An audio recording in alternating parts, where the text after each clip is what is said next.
मला तर आजच्या नवीन व्हिडिओमध्ये स्वागत आहे. पावसाचं पाणी बघा झाडांवर अमृताचं काम करते. गेलेली झाडंसुद्धा बागेमध्ये परत यायला लागली आणि ह्या फळाची साईज तर एवढी मोठी होत आहे की मला तर वाटते 1 किलोच्या वर याचं वजन होईल नक्कीच. आणि हे बघा, हा आहे भूमी आवळा. ह्या मी दररोज थोडेसे पानं खाते, म्हणजे दररोज नाही खात, कधी आठवण आली तर 1-2 दिवसात तर नक्कीच खाते पण. आणि सर्व पानांची ग्रोथ जबरदस्त आहे. आणि मी बघा काय करते, की पावसाचं पाणी आहे ना साचलेलं भरपूर प्रमाणात मी जमा केलं. हे तर गप्पी मासे टाकत आहे दुसऱ्या टबमध्ये, कारण गप्पी मासे खूप तयार होतात आणि पावसामध्ये वॉटर लिलीची वाढ तर बघण्यासारखी असते. सगळे टबमध्ये खूप जास्त ग्रोथ होत आहे. आणि बघा किती ग्रोथ झाली. असं पाणी मी जमा करून ठेवत असते पावसाचं, जेव्हा पाण्याची गरज असते ना तेव्हा. सगळं बघा, रताळ्याच्या वेलाला सुद्धा किती मुळे आले. ह्या कट करून सुद्धा लावलं ना तरी नवीन वेल तयार होईल. हे शोसाठी लावलेलं आहे मी तरी सध्या, नंतर बघूया. आणि कीड दूर राहण्यासाठी पावसाळ्यात तुम्ही आहे ना असे राखेचा उपयोग करू शकता. राख थोडी थोडी शिंपडली ना, बारीक बारीक जे कीड राहते ते लांब राहते. म्हणजे मी तर खास उपाय करत नाही बागेमध्ये, करते तसे ऑर्गॅनिक उपाय करते. कीड न होण्यासाठी उपाय केले ना तर कीड येतच नाही.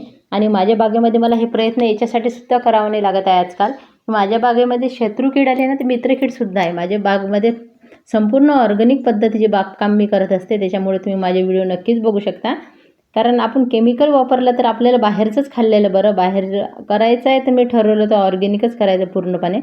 आणि बघा पालक वगैरे खूप छान तयार झाला आहे. आणि त्याच्यात आलेले छोटंसं हे पक्षी, हे तर खूप येतात बागेमध्ये. बघा आता धने खूप छान निघाले, कोथिंबीरसुद्धा. आता हे पाऊस 1 दिवस खूप जास्त झाला त्याच्यामुळे खराब होऊ नये. आणि बघा पावसाचं पाणी असं कमाल करते ना. आता बघा मक्याचं कणीस दाखवलं, त्यालासुद्धा कोंब आले. हे पक्ष्यांनी खाल्लेलं होतं.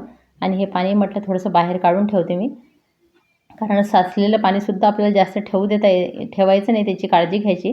म्हणून या वॉटर लिलीचं, कारण हे छोटंसं रोप होतं ना, याच्यात लावून बघितलं तसं तर माझ्याकडे मी गप्पी मासे टाकलेले आहे सगळ्या याच्यात. पण काही काही याच्यात टाकायचे आहे ना, मग ते असं काहीतरी करावं लागते. बघा आता इथे मी राख शिंपडत आहे ना, तर हे रात्रीच्या वेळेस बरीच अशी कीड राहते. ते येऊन आपले हे कोवळे पानं खात असतात रोपांचे.